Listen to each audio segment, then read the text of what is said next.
இந்த படத்தினுடைய வெற்றி மிகப்பெரிய மகிழ்ச்சி எல்லாரும் கொடுத்திருக்குன்னா அதுக்கு 2 முக்கியமான காரணம். 1, மிக அதிகமான பொருட்செலவில் எடுக்கப்பட்டு வெற்றியை குவித்த படம் இல்லை இது. அது முக்கியமான காரணம். 2வது, இந்த படத்தினுடைய தயாரிப்பாளர் யார் என்று. இந்த படத்தினுடைய வெற்றி நிச்சயமாக இன்னும் ஒரு 50, 60 இளைஞர்களுக்கு புதிய படங்களை இயக்கக்கூடிய வாய்ப்பினை பெற்றுத்தரும் அப்படின்றதுனால தான் இந்த வெற்றி இன்னும் கொஞ்சம் கூடுதலான ஒரு மகிழ்ச்சி எல்லாருக்கும் தெரியுது. இளவரசி எப்படிப்பட்ட நடிகர் அப்படின்றது எல்லாருக்கும் நல்லா தெரியும்.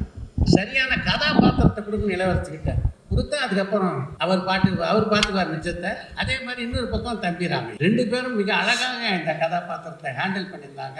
இந்த படம் ஒரு ஆண்டு தொடக்கத்தில் பெரிய வெற்றியை பெற்று தந்ததில் எனக்கு பெரிய மகிழ்ச்சி. நான் முழுமையான ஒரு நடிகர். அவருக்கு நடனம், சண்டை காட்சி, நடிப்பு, உரையாடல், உச்சரிப்பு எல்லாத்துலேயுமே ஒரு தனித்திறமை கொண்ட ஒரு கலைஞன் அவர். வெற்றிங்கிறது 3 எழுத்து வார்த்தை இல்லை, அது பல பேருடைய வாழ்க்கை. அது ரொம்ப பெருசு. அதை இந்த படம் தொற்றுப்பதில் எனக்கு பெரிய மகிழ்ச்சி. சௌத்ரி சார்கிட்ட எப்போது ஃபோன் பண்ணி, சார் ஒரு கதை சொல்லணும். அப்படியா? யாரையா ஹீரோ? ஜீவா. யோ, அவனுக்கு ஒரு படம் ஓடாது, நீ வேற. நானே படம் எடுக்கிறதில்ல, அவனுக்கு போங்கயா, வேற யாருக்கா ஹீரோ சொல்லுங்கயா. இப்படி வளர்ந்த ஹீரோ அவர். இவ்வளோ பெரிய ஹாலுக்குள்ள சக்ஸஸ் மீட் நடந்தே ரொம்ப வருஷம் ஆச்சு. கண்ணன் ரவி சார், ரொம்ப நன்றி. நான் முதல்ல பேசியிருந்தேன். ஏன்னா சீமான் பேசினதுக்கு அப்புறம் நான் பேசி நிச்சயமாக யாரும் அதை ரசித்து கேட்க மாட்டீங்கன்னு எனக்கு தெரியும். இந்த டிடிடி படத்துடைய வெற்றி விழாவை கொண்டாட இங்கே வந்திருக்கின்ற திரையுலக பிரமுகர்களே, அன்பிற்குரிய பத்திரிகை நண்பர்களே, இந்த படத்தினுடைய வெற்றி மிகப்பெரிய மகிழ்ச்சி எல்லாரும் கொடுத்துருக்குன்னா அதுக்கு 2 முக்கியமான காரணம். 1, மிக அதிகமான பொருட்செலவில் எடுக்கப்பட்டு வெற்றியை குவித்த படம் இல்லை இது. அது முக்கியமான காரணம். 2வது, இந்த படத்தினுடைய தயாரிப்பாளர் யார் என்பது. இந்த படத்தினுடைய வெற்றி நிச்சயமாக இன்னும் ஒரு 50, 60 இளைஞர்களுக்கு புதிய படங்களை இயக்கக்கூடிய வாய்ப்பினை பெற்றுத்தரும் அப்படின்றதுனால தான் இந்த வெற்றி இன்னும் கொஞ்சம் கூடுதலான ஒரு மகிழ்ச்சி எல்லாருக்கும் தெரியுது. இந்த படத்தை பொறுத்த வரைக்கும் ஒரு சிம்பிள் சப்ஜெக்ட். நிதிஷ் சகாதி ரொம்ப அழகாக இந்த படத்தை இயக்கியிருக்கார். மிகச்சரியாக கதாபாத்திரங்களுக்கான நடிகர்களை தேர்ந்தெடுத்தார். அதான் ரொம்ப முக்கியமான விஷயம். ஜீவாவை பொறுத்த வரைக்கும் இந்த படம் ஒரு பெரிய ஒரு மறுமலர்ச்சி அப்படின்னு தான் சொன்னால், அவருடைய கதாபாத்திரம் சரி, அந்த ஹேண்டில் பண்ண விதம் இருக்குல்ல, ஜீவா வெரி குட். ரொம்ப எக்ஸ்ட்ரானரியாக பெர்ஃபார்ம் பண்ணியிருந்தார். ரொம்ப இயல்பாக இருந்தது படம் பார்க்க. எப்போவுமே இது மாதிரி படங்கள் நடிக்கும்போது எல்லா கதாநாயகரும் நமக்கு ஒரு 2 பாட்டு, நமக்கு ஒரு 4-5 ஃபைட்டு இதெல்லாம் எதிர்பார்ப்பாங்க. அதெல்லாம் தவிர்த்து விட்டு இந்த படத்துக்கு என்ன ஒரு கதாநாயகன் நியாயமாக செய்யணுமோ அதை ஜீவா பண்ணியிருந்தார். அதுதான் இந்த படத்துடைய வெற்றிக்கு மிக முக்கியமான காரணம் அப்படின்னு நினைக்கிறேன். 2வது, கதாபாத்திரங்களுக்கான நடிகர் தேர்வு. ஒரு பக்கம் இளவரசி எப்படிப்பட்ட நடிகர் அப்படின்றது எல்லாருக்கும் நல்லா தெரியும். சரியான கதாபாத்திரத்தை கொடுக்கணும் இளவரசிக்கிட்ட கொடுத்தா அதுக்கப்புறம் அவர் பார்த்துக்குவார் மிச்சத்தை. அதே மாதிரி இன்னொரு பக்கம் தம்பிராமையா 2 பேரும் மிக அழகாக இந்த கதாபாத்திரத்தை ஹேண்டில் பண்ணியிருந்தாங்க. இந்த படம் டிடிடி.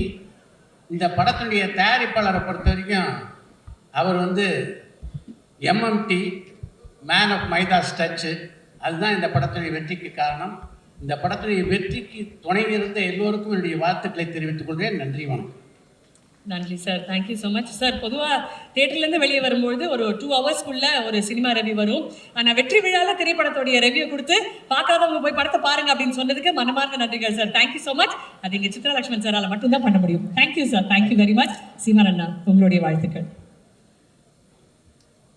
அனைவருக்கும் என்னுடைய அன்பும் வணக்கமும். தலைவர் தம்பி தலைமையில் இந்த படத்தை பார்க்குற வாய்ப்பு கிடைக்கல. தம்பி தயாரிப்பாளர் என்னுடைய மதிப்பிற்குரிய ஐயா கண்ணன் அவர்கள் அழைச்சி பாருங்கன்னாங்க. நேரம் இல்லை. அதனால் எல்லோரும் அந்த படம் பார்த்துட்டு எல்லோரும் ரொம்ப நல்லா இருக்குது அப்படின்னு சொன்னதில் எனக்கு ரொம்ப மகிழ்ச்சி. உங்களுக்கு தெரியும், இப்போ பாடல்கள் வெளியீட்டு விழா எல்லா படத்துக்கும் நடக்குது. வெற்றிக்கு ஒரு விழாங்கிறது ரொம்ப அரிதாக இருக்குது.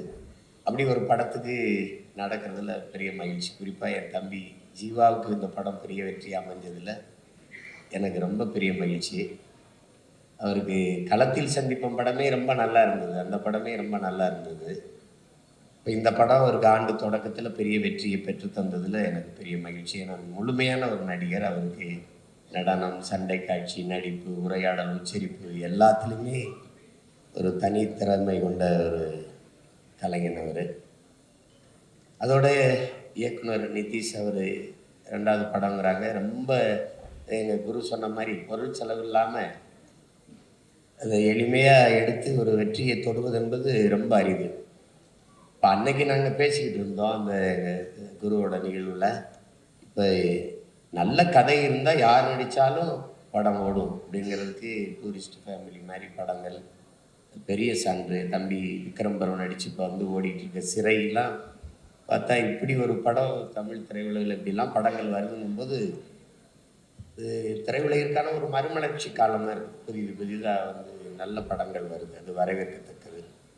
ஏன்னா எங்கள் அப்பா ஆர்பி சௌத்ரி மாதிரி தயாரிப்பாளர்கள்லாம் படம் எடுக்காமல் இருக்கிறதா வருத்தமாக இருக்குது.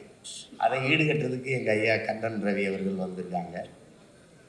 எங்கள் அண்ணன் செல்லுமணி சொன்ன மாதிரி இப்போ 20 படம் நடந்துகிட்டு இருக்கு அவர் தயாரிப்பில். அப்போ 20 இயக்குநர்களுக்கு வாய்ப்பு. இப்போ அது ரொம்ப அரிது.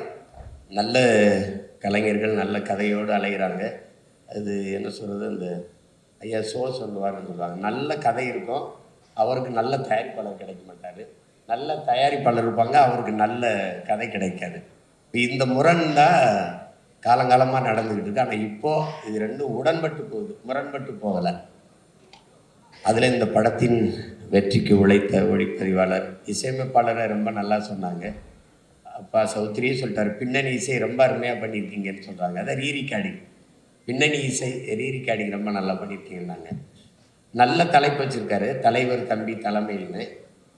அது எல்லாரும் என்னை வந்து தலைவர் தம்பின்னு தான் சொல்கிறாங்க, எல்லாரும் எங்கள் தலைவரோட தம்பின்னு.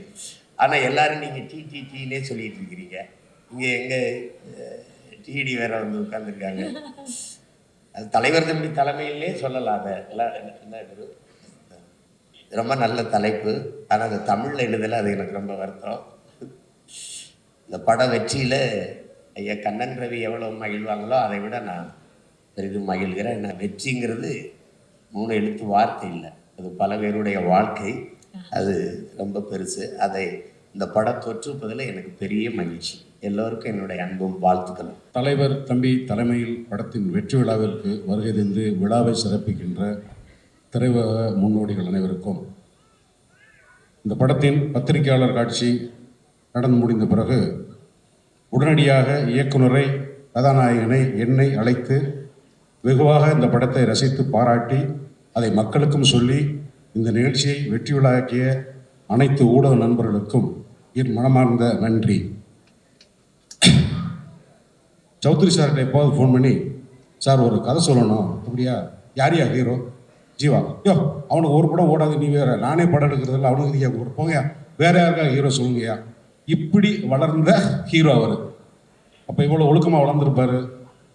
ஹீரோ கிளம்பி ஷூட்டிங் வருவாரா மாட்டாரா அந்த பிரச்சனையெல்லாம் இல்லாமல் எந்திரிச்சா வந்து இந்த படத்தோட பொறுத்த மட்டும் ஜீவா மாதிரி ஒரு ஹீரோ ஜெயிக்கிறத ஒரு சக நடிகனாக நான் ரசிக்கிறதுக்காகவும் அல்லது பாராட்டுறதுக்கான காரணம் என்னன்னா டிசிப்ளின்.